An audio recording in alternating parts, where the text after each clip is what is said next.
Hello বন্ধুরা, back to my channel. আজকে তোমাদের দারুণ একটা রেসিপি করাবো। দেখো, কুমড়ো শাকের চচ্চড়ি। দেখো, কুমড়ো শাকটা ধুয়ে পরিষ্কার করে নিয়েছি। এখানে সবজিগুলো ধুয়ে পরিষ্কার করে নিয়েছি। চিংড়ি মাছটাও আমি কেটে বেছে একদম ধুয়ে পরিষ্কার করে নিয়েছি। আমি রান্নাটা পুরো কাঁচা লঙ্কা দিয়ে করবো, তাই লঙ্কাগুলো ধুয়ে রেখে দিয়েছি। এবার আমি মেন রান্নায় চলে আসছি। দেখো, গ্যাসে আমি একটা কড়াই বসিয়ে দিয়েছি। কড়াইতে আমি তেল দিয়ে দিচ্ছি। তেলটাকে ভালো করে গরম করে নেব। মাছটাকে আমি নুন হলুদ মেখে রেখে দিয়েছি। মাছটা আমি ভেজে নেবো আগে। দেখো, মাছটা আমি ভেজে নিচ্ছি।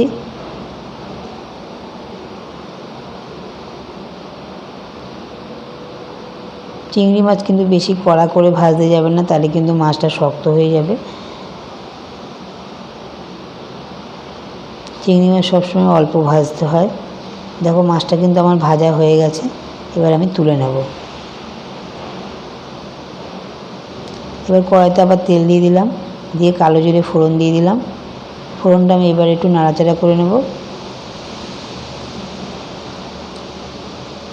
দিয়ে আমি যে সবজিটা কেটে রেখেছিলাম, আমি এখানে বেগুন আর মিষ্টি আলু কেটে রেখেছি।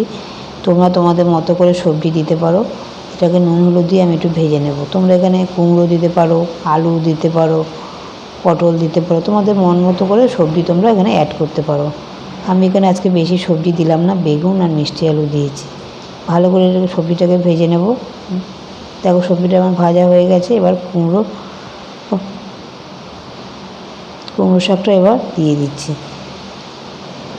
দিয়ে এবার একটু চাপা ঢাকা দিয়ে দেবো, যাতে শাকটা একটু মজে যায়। দেখো, অনেকটাই কিন্তু মজে গেছে। আবার একটু নাড়াচাড়া করে দিচ্ছি। এরপর আমি স্বাদ মতো নুন দিয়ে দেবো, হলুদের গুঁড়ো দিয়ে দেবো, দিয়ে আবারও ভালো করে নাড়াচাড়া করব।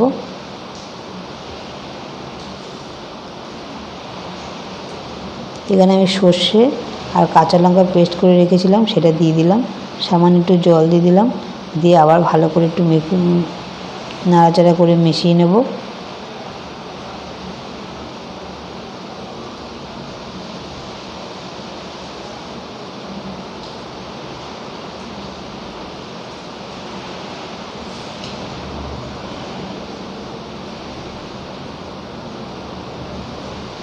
দেখো, সবজিটা কিন্তু অনেকটাই মজে গেছে। এবার আমি চিংড়ি মাছটা যে ভেজে রেখেছিলাম, মাছটা দিয়ে দেবো।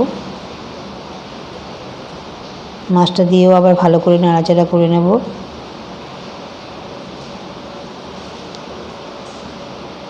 তোমরা কিন্তু কুমড়ো শাকের চচ্চড়িটা নামাবার সময় অবশ্যই একটু মিষ্টি দেবে। তোমাদের মিষ্টিটা আমি দেখাতে পারিনি, দেখানো হয়নি। মিষ্টিটা অবশ্যই একটু দেবে, তাহলে কিন্তু শাকটা আরও খেতে বেশি ভালো লাগবে। মিষ্টিটা তোমাদের দেখানোও হয়নি।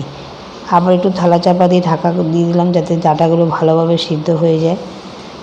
দেখো, কুমড়ো শাকটা কিন্তু আমার রেডি হয়ে গেছে। এবার আমি নামিয়ে ফেলবো। দেখো, নামিয়ে ফেলেছি। ভিডিওটা ভালো লাগলে লাইক শেয়ার কমেন্ট করো, সাবস্ক্রাইব করো, পাশে থাকা বেল আইকনটা বাজিয়ে দিও। টাটা।